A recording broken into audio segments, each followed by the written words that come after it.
நமக்கு என்ன அப்படின்னா, ஒருத்தன் பார்த்தீங்கன்னா தொழுவாமல் இருப்பான், ஒன்றும் இல்லாமல் சினிமா பார்த்துட்டு அப்படி இப்படி பண்ணிட்டு பசங்க இருப்பாங்க.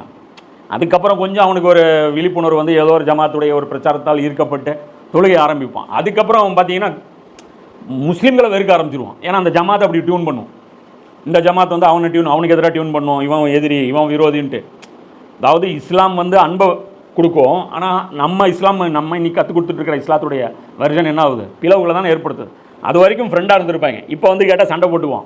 ஏன்னா அவன் வேறு ஜமாத்து, இவன் வேறு ஜமாத். அவன் இங்கே கட்டுவான், நான் இங்கே கட்டுவான். நான் கூப்பிட்டேன் வரல அவன் பயானுக்கு. எவ்வளோ ஃப்ரெண்டு தெரியுமா? நான் கூப்பிட்டு அவன் வரலம்மா. அவன் என்னம்பா, எனக்கு அவன் எவ்வளோ ஃப்ரெண்டு தெரியுமா? நான் கூப்பிட்டு அவன் வரலம்மா.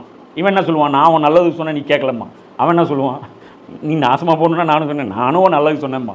அப்போ இதிலேருந்து புரிஞ்சுக்கணும், இஸ்லாம் வந்து என்ன பண்ணிச்சு, நாம் இன்றைக்கி இஸ்லாத்தை எப்படி வந்து எடுத்துகிட்டு போகிறோன்ட்டு. வெறுப்பு வந்து நீங்கணும். அப்போ இஸ்லாம் நம்ம கற்றுக்கிட்டோம்னா இது வந்து சொசைட்டிக்கு